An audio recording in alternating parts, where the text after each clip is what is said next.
You're exhausted, and not from work or life, but from caring too much about things that don't even care back. Here's the truth. The moment you stop chasing peace through control, it finds you in your stillness. If you've ever lost sleep over what someone might think, replayed a conversation 100 times, or felt crushed by opinions that never really mattered, this is for you. Let me ask you, what if the real reason you're unhappy is because you care where you shouldn't? Today, we're diving into a truth so uncomfortable, most people spend their whole lives avoiding it. There's a subtle chaos you've normalized: overthinking, overgiving, over-explaining. But what if I told you, on the other side of letting go, there's freedom you've never felt before? Stay with me, because if you're going to get anything out of this video, just get this: your peace begins where your need for approval ends, and there's a powerful bonus lesson waiting for you at the end. 1. Why you react to everything. Imagine your mind as a mirror. When it's clean, it reflects reality clearly. But every time you let a comment, a look, or an opinion smudge that mirror, you stop seeing things as they are and start seeing them as they hurt. In Buddhist philosophy, we are reminded, you will not be punished for your anger, you will be punished by your anger. That anger, that emotional chaos, is not the world hurting you. It is your attachment to how you expected the world to behave, and the tighter your grip on that illusion, the deeper the pain runs. So ask yourself, why does every small thing demand a reaction? Why does a passing comment by someone you don't even like echo in your head louder than your own thoughts? The truth is, you don't react because the world is cruel. You react because something inside you is convinced it should be kinder, quieter, more fair. But that expectation, that illusion, is a trap. Every time someone challenges your beliefs, criticizes your choices, or misunderstands your intentions, your mind goes to war, not with them, but within you. Because what you're really defending is your ego's need to be right, to be accepted, to be safe. But here's the shift. What if you could pause? What if you could stand between stimulus and response and simply observe? That 1 second, that breath, that moment of non-reaction is where peace is born. Mindfulness is not passivity, it is power. It's the choice to say, I see the fire, but I don't have to burn. In Buddhist practice, this pause is sacred. The mirror doesn't fight the fingerprint.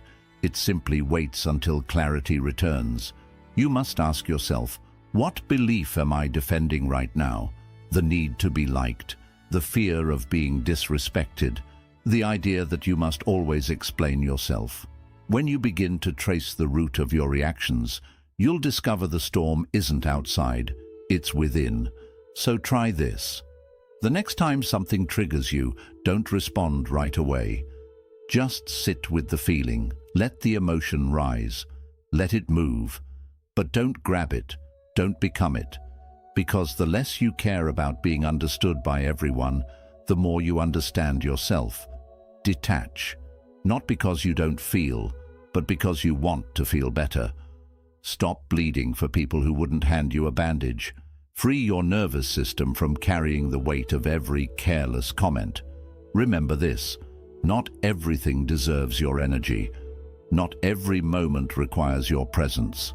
The less you react, the more you reflect. And the less you care about proving something to the world, the freer you are to build peace within yourself. At the end of the day, it's not about who said what. It's about whether your mirror stayed clean. You don't need to control the world. You just need to master the moment between trigger and reaction. That's where your freedom lives. 2. The invisible traps that control you. You think you're free, but look closer. Your mind might still be a puppet pulled by strings you don't even see. Strings of fear, approval, control. And they move you, subtly, constantly, until you no longer remember what peace feels like. Buddhism doesn't teach us to escape the world. It teaches us to escape our illusions about it. The Buddha once said, "It is not the chains on your feet that hold you, but the ones around your mind." These mental traps don't shout, they whisper. They disguise themselves as responsibility, perfection, ambition. But underneath, they're driven by the fear of not being enough. You wake up and check your phone, not because you care, but because you fear missing out. You say yes to things you don't want because you fear disappointing someone. You post, perform, pretend, not for joy, but to feel valid. How many of your choices are just reactions to invisible strings? Here's the uncomfortable truth. Most suffering doesn't come from what happens. It comes from the meaning you attach to it. You weren't hurt because they ignored you. You were hurt because you expected attention. You weren't overwhelmed because of your workload, but because you felt the pressure to prove your worth through it. That's the trap, and it keeps you looping the same patterns until exhaustion becomes your baseline. But what if you could name these traps? What if you could point to a thought and say, "Ah, this is my approval trap," or "This is my overthinking loop"? Just naming them takes away their power, because once you see the string, you can choose to cut it. Minimalism isn't just about owning less. It's about caring less about the things that don't matter. Emotional minimalism is saying, "I don't have to engage with this thought." That anxiety about someone's opinion, that urge to respond just to be understood, that endless loop of what-ifs, these are just puppeteer strings. And the moment you stop dancing to them, you begin to live. Ask yourself, what's one mental trap silently draining my peace today? Why am I still holding it? Is it fear of rejection, need for control, desire for certainty? When you stop trying to control everything, clarity flows in. You begin to respond, not react, to observe, not absorb. Remember, you were not born to please people. You were not born to be perfect. You were born to wake up, to untangle yourself from the invisible expectations that steal your joy. You don't have to change the world to be free. You just have to let go of the strings. And here's the paradox. When you care less about controlling everything, you gain control over yourself. That's when happiness stops being conditional. That's when peace is no longer a reward, but a resting place. Cut the strings. Let your mind be still. You are not a puppet. You are the master who forgot. 3. When you stop caring, this happens. You hold on so tightly, gripping approval, expectations, outcomes, as if your happiness depends on controlling every part of life. But have you ever noticed how clenched fists can't receive anything? Not peace, not love, not freedom. Buddhist wisdom tells us letting go gives us freedom, and freedom is the only condition for happiness. It's a truth that feels like a paradox. How could not caring lead to more peace? But maybe peace isn't something you earn. Maybe it's something you uncover when you stop trying so hard to force everything into place. Think about it.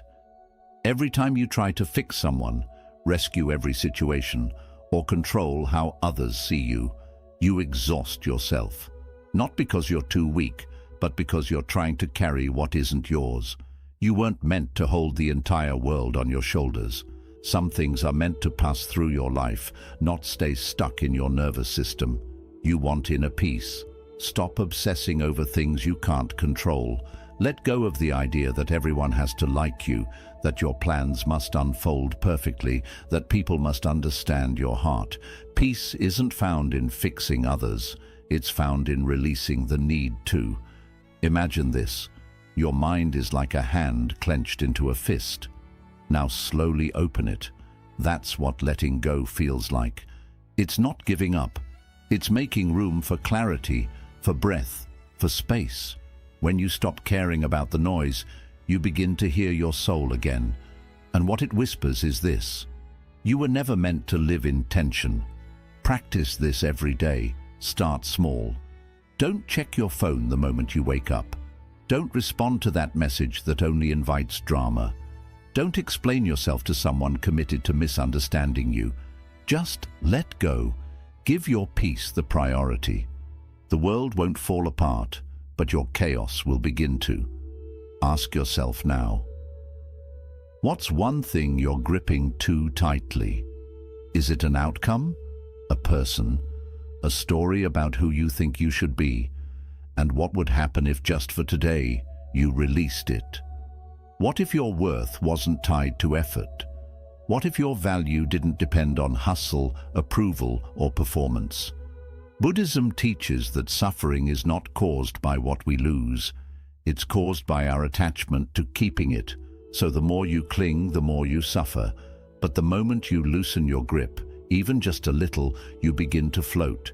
You begin to trust life, and that trust is what brings you back to yourself. The less you care about what drains you, the more energy you have for what lifts you. You weren't made to react to every trigger, attend to every voice, or fix every broken thing. Sometimes healing is not fixing, but freeing. The moment you let go, peace walks in. Stop gripping, start living. Happiness isn't something you chase, it's something you allow. 4. The mindset shift that changes everything. You are not your thoughts, you are the awareness behind them. But most of us live like we are the storm, spinning, crashing, overwhelmed, when in truth we are the sky, always still, always present. Buddhism teaches us this powerful shift. Don't believe everything you think. Thoughts are just visitors. But what happens when you forget that? You become a prisoner in your own mind. You react, you overthink, you spiral into fear, shame, and anxiety, believing every thought is a fact. And just like that, peace slips away. But imagine this: a dark cloud forms. It looks heavy, threatening, and yet the sky doesn't resist it. It simply allows the cloud to come and go. That's the mindset that changes everything. You don't stop the storm. You stop identifying with it. You stop saying, "I am anxious." And instead, you realize anxiety is visiting. You stop thinking, "I am not enough." And instead, you observe, that's a thought. It's not the truth. This shift is the foundation of mindfulness. Meditation isn't about fighting thoughts. It's about seeing them clearly and letting them pass without letting them build a home in you. Every time your mind spins stories, "They don't respect me," "I'll never succeed," "What if I fail?" you have one job. Don't pick them up. Just notice, name, and release. Say to yourself, this is just the mind doing its thing. Overthinking loses its power when you stop feeding it your attention. Most of what you fear never happens. Most of what you rehearse in your head is just noise. So why are you still carrying every thought like it's a burden you must solve? What if your thoughts had no power unless you chose to believe them? Would you still carry them? Here's the truth. Thoughts will come. Emotions will rise. But they don't define you. You are the observer, the silent witness. The more you return to that role, the less chaos you absorb. That's where peace begins.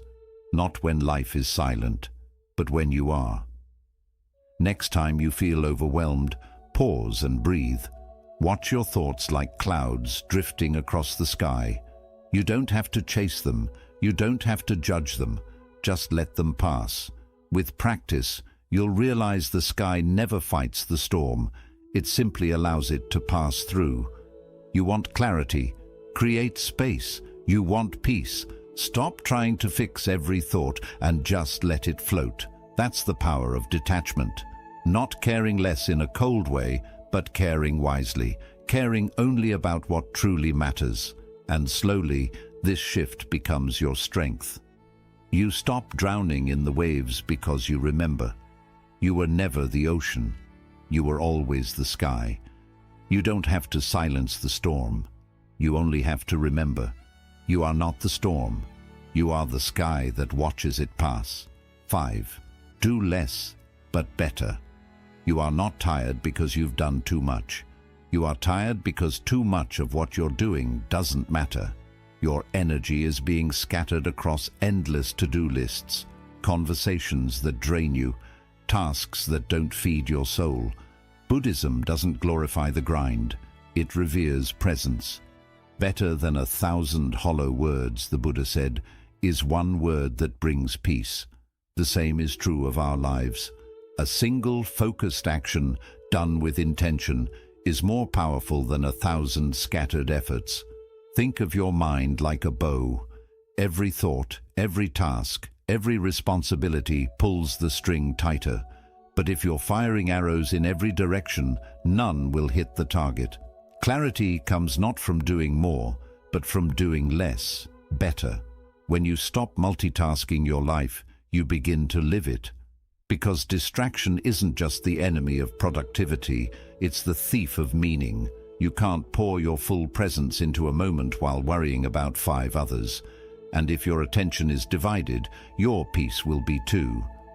So here's your call to clarity. What are your essential 3? What are the 3 things that actually matter today, emotionally, spiritually, practically?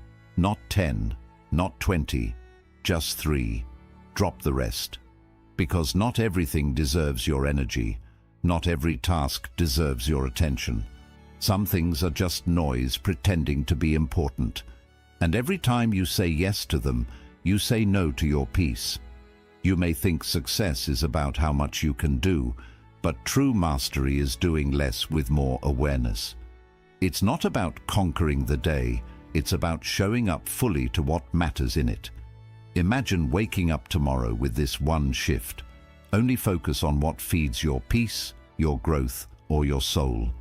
Everything else, let it go. That email that can wait, let it. That meeting you don't need to attend, skip it. That person whose drama drains your spirit, step away. The power of doing less isn't laziness, it's discipline. The discipline to choose what deserves your life force. And when you do that, something miraculous happens. The fog begins to clear, your mind slows down, your purpose sharpens. You stop moving in circles and begin walking a path. Ask yourself now, what task today can I eliminate or simplify to reclaim my energy? What if success wasn't about being busy, but about being aligned? What if the real progress wasn't in finishing more, but in feeling whole while doing less? You weren't made to chase everything. You were made to live with clarity, like a single arrow aimed with presence, precise, powerful, and peaceful.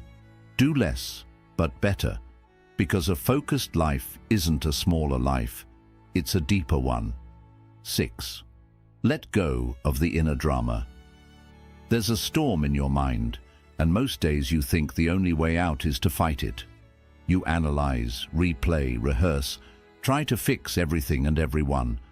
But what if the real solution isn't in doing more, but stepping back? Peace comes from within, the Buddha taught. Do not seek it without. Yet here we are, wrestling the wave instead of watching it crash. The drama we experience isn't always from life itself. It's from the story we wrap around it. Most of our pain doesn't come from what is, but from what we think about what is. Imagine this. Someone sends a short reply. You instantly think, they must be mad at me. Your heart races, your mood shifts. But was there actually a problem, or did you just create a movie in your mind and cast yourself as the villain, the victim, or the fixer? Our thoughts are skilled storytellers, and without awareness, we buy into every plot twist they sell us. But there's another way, one that Buddhism offers with radical clarity. Become the silent witness. Let the thoughts come and go, like waves on the shore, but don't chase them. Don't fight them, just watch. You don't have to respond to every thought. You don't have to solve every feeling. Practice this instead, stillness. In the middle of inner chaos, try asking, is this real, or is this just a story I'm feeding? That question alone creates space. space between you and the drama. And in that space, peace begins. You stop fueling the fire with attention, you stop adding heat to the storm. And when you stop feeding your thoughts, they lose their power. The next time something upsets you, don't react, don't spiral, just pause. Watch what your mind tries to do. You'll notice it rushes to blame, to predict, to panic. Let it, and just watch. You are not the storm, you are the space in which the storm happens. The more you practice this inner distance, the more you realize the drama was never about the world. It was about your attachment to how the world should be. Peace isn't a reward for fixing life. It's the result of no longer needing life to be perfect. It's what happens when you stop grabbing every thought and start observing. When you stop turning discomfort into identity. When you stop rehearsing imaginary arguments in your head that never happen in real life. What if you made it your practice today to let go of one mental movie, just one? The one playing loudest, the one creating the most noise. Let it run, but don't participate, don't narrate it, just let it fade. Because sometimes the strongest thing you can do is not react. The storm inside you will pass, but only if you stop standing in the rain. 7. Stay open. Pain knocks, and the instinct is to close, to fold in on yourself, to brace and protect. But here's the paradox. Healing doesn't happen when you close. It happens when you stay open. The heart, like a flower, doesn't bloom by avoiding the rain. It blossoms through it. In Buddhism, the truth is simple, but hard to live. You only lose what you cling to, and clinging often looks like shutting down, holding back, or pretending you're unaffected. But pain is not the enemy. Resistance is. Think about the last time you were hurt, emotionally, spiritually. Did you contract? Did you shut the world out to survive it? That's natural, but it's also where most suffering begins, in the closing. What if the true strength isn't found in putting on armor, but in staying emotionally naked, even when it stings? This doesn't mean becoming passive or letting people walk all over you. It means softening where life has hardened you, remaining open in the exact place where you were taught to flinch. When you feel that tightening in your chest, pause. Don't run, don't numb it, just notice. Where am I closing right now? Is it fear, anger, avoidance? What am I protecting? Then breathe. Breathe into that space, let it unfold.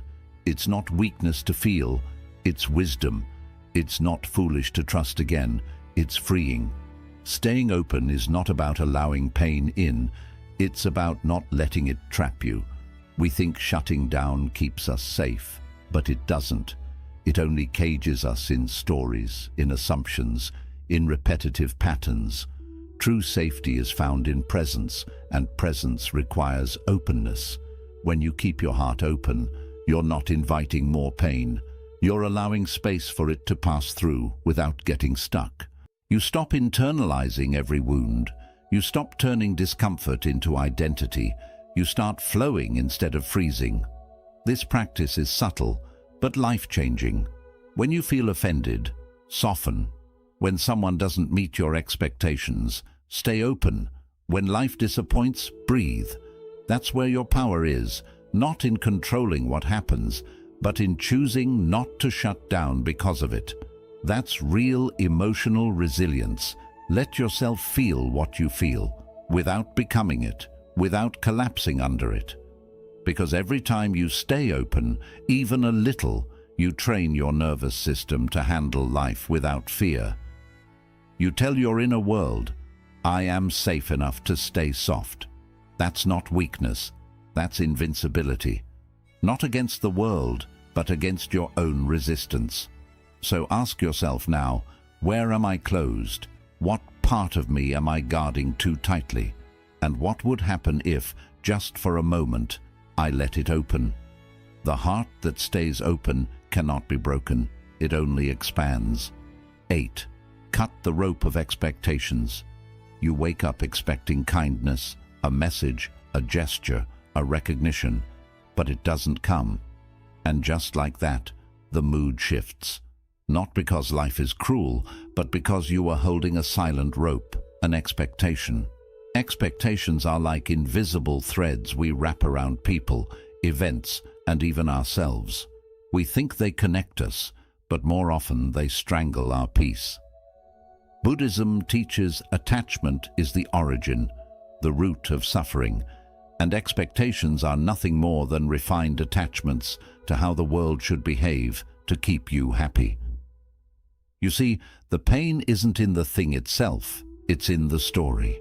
The one where your friend should have remembered, the one where your partner should have reacted differently, the one where life was supposed to reward you by now. But life isn't scripted, it flows. And the more we try to control the script, the more we suffer every scene that doesn't go our way. Think about it. Who are you silently expecting something from right now? A word, a change, an apology. What emotion is living in you because they haven't given it? We tie our peace to outcomes, but peace doesn't live there. It's not found in someone meeting your expectations. It's in your ability to release them. Imagine this. You're standing on a cliff with a rope in your hand. On the other end is a heavy stone labeled how life should be. That rope is cutting into your hand, bleeding your energy. And you think, if I just hold on tighter, maybe it'll feel lighter. But the freedom you seek isn't in gripping harder, it's in letting go. What if you dropped the rope just for today? What if you allowed people to be who they are, not who you wish they'd be? What if you stopped expecting your job to validate you, your partner to complete you, or your past to rewrite itself? Releasing expectation doesn't mean giving up. It means giving into what is, instead of clinging to what should be. That's not passive. That's power. That's liberation. Start small. When you notice yourself tense, irritated, disappointed, pause. Ask, what rope am I holding right now? Can I cut it? Breathe. Let it go, not because they deserve it, but because you do. Every moment you free yourself from the illusion of control, you take one step closer to serenity. Here's the truth most people never admit. Peace doesn't come when everything's perfect.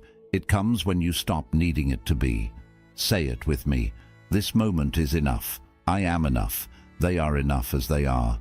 The rope you cut today may be the one that's been choking your peace for years. 9. Practice non-attachment, not indifference. You can love deeply and still let go. You can care without clinging. Non-attachment is often misunderstood as apathy, but it's not about being cold, it's about being clear.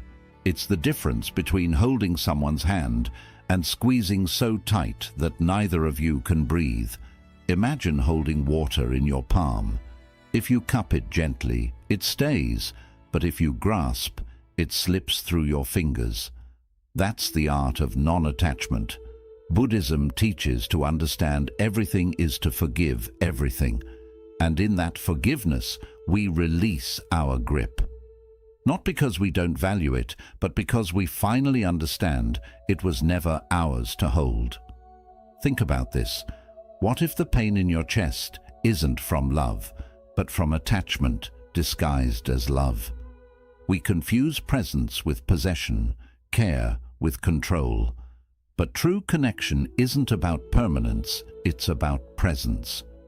Can you be here now with someone or something you care about and not demand that it stays forever?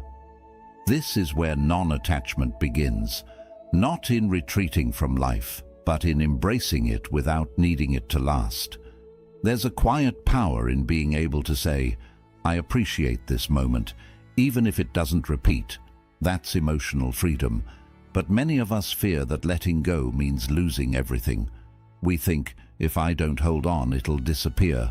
But clinging doesn't preserve, it suffocates. Non-attachment says, I can be here fully, and if it ends, I can still be whole. That's not weakness, that's strength, the kind that doesn't collapse when life changes. Try this. Look at your relationships, your goals, your identity. What are you attached to that's weighing down your soul? A title, a person, a version of yourself that no longer exists. Can you love it, honor it, and still let it float freely away when the time comes? That's spiritual maturity. It's not detachment from life. It's connection without chains. Non-attachment is not indifference.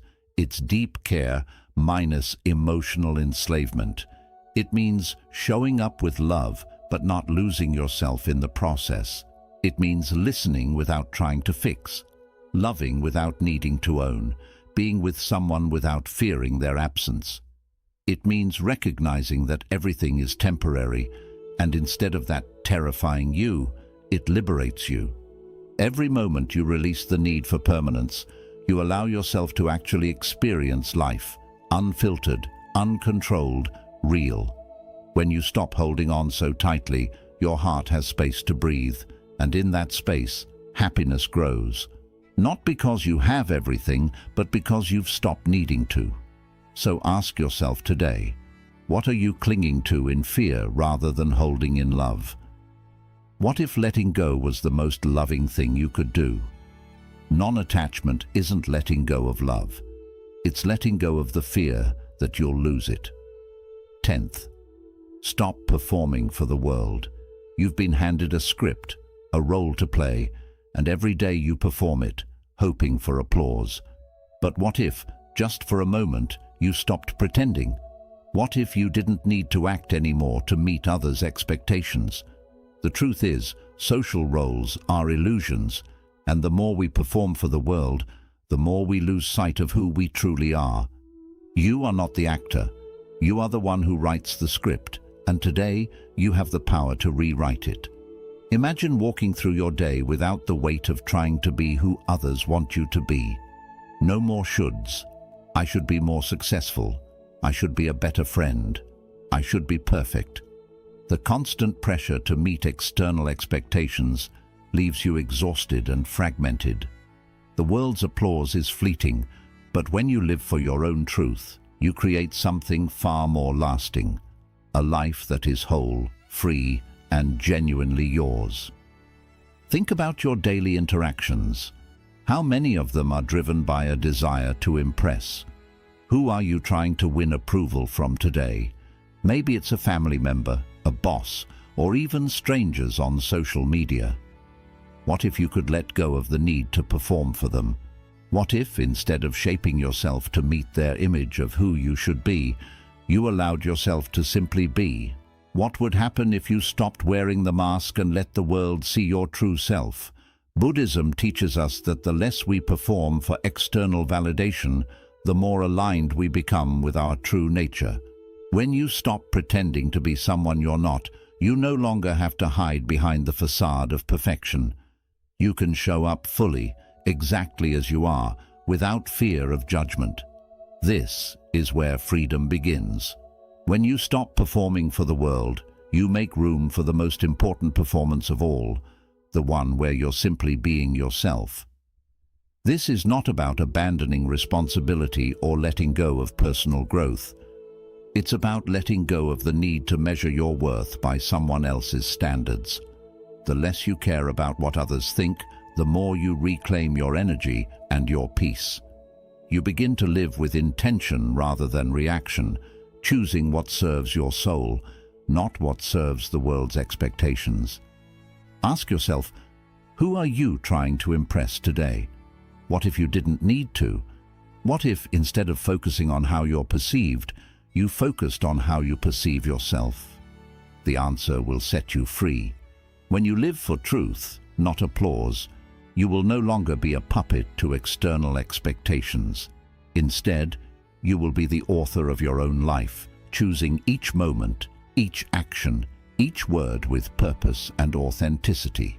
The less you perform for the world, the more you will become the person you were always meant to be. 11th, reclaim your attention. In a world filled with distractions, where your attention is constantly pulled in 1,000 directions, reclaiming your focus is one of the most powerful things you can do. Think of your attention as light. Whatever you shine it on, it grows. If you focus on negativity, worry, or other people's expectations, that's what you cultivate in your life. But if you turn your attention inward towards peace and self-awareness, that's what will expand. The mind is everything, what you think you become. So what are you feeding your mind today? Is it peace or is it poison? The world has become louder, more demanding, and harder to tune out. Notifications ping, opinions clash, and it feels like the noise never stops. But amidst the chaos, there's a quiet place inside you, a place where clarity and calm reside. The trick is learning how to return to that space, moment by moment, without letting external distractions pull you away. Focus is your greatest power, and when you master it, you unlock the ability to shape your own reality. You can choose what you give your attention to, and that choice determines the life you live. One of the first steps to reclaiming your attention is a mental detox. Unfollow, unsubscribe, and unhook from the things that drain your energy. It's not just about clearing out your social media feed. It's about clearing your mind of everything that doesn't serve your peace. The constant barrage of information, opinions, and expectations can overwhelm you, making it hard to hear your own thoughts. By removing what doesn't align with your values, you give yourself the space to hear your inner voice clearly. When you stop filling your mind with external noise, you make room for the thoughts and ideas that truly matter to you. But reclaiming your attention isn't a one-time fix. It's a practice. Just like a muscle that gets stronger with repetition, your awareness can grow stronger the more you train it. Every moment is a chance to return to now, to redirect your focus from distractions back to your present experience. It's not about striving for perfection. It's about noticing when your mind has wandered and gently guiding it back. The more you practice this, the easier it becomes, and over time, you'll find that your thoughts no longer control you. You control them. Ask yourself, what are you feeding your mind today? Is it something that nurtures your peace, your growth, your happiness, or is it something that drains you, that feeds fear, anger, or anxiety? In a world that's constantly trying to pull you in 100 different directions, the ability to direct your attention towards what truly matters is one of the most powerful skills you can develop. When you reclaim your attention, you reclaim your power. You become the master of your own mind, and in doing so, you unlock the freedom to live your life with purpose, peace, and presence. The less you let the world control your focus, the more you get to decide what your life becomes. Bonus lesson. Turn resistance into acceptance. Life is full of waves, constantly shifting, unpredictable, and sometimes overwhelming. We often find ourselves trying to fight against the current, struggling to control things that are beyond our grasp. But what if I told you that this resistance only drags you deeper into frustration and stress? What if, instead of fighting the current, you simply let it carry you? In Buddhism, this is called acceptance. When you stop resisting the flow of life, you stop drowning in your own struggles. Instead, you float, and the river gently carries you home. Whatever has the nature to arise has the nature to cease. The challenges you're facing today, they will pass, but only if you stop fighting them. We live in a world that constantly tells us to control, to fix, and to overcome. But what if life isn't a problem to be solved? What if it's a wave to be surfed? Every time you push against life's natural flow, you create friction, and that friction breeds suffering. When you accept things as they are, not as you think they should be, you tap into a deeper peace. This doesn't mean giving up or becoming passive. It means starting from a place of inner calm, not panic. It's the difference between fighting against a storm and simply allowing it to pass. When you accept the present moment as messy or chaotic as it may be, you stop carrying unnecessary weight. Think about the things you're fighting in your life right now. Maybe it's a relationship that isn't going as you'd hoped, a career path that feels uncertain, or a personal goal that seems impossible. Every no you throw at the present moment, every this shouldn't be happening, is just a weight you add to your shoulders.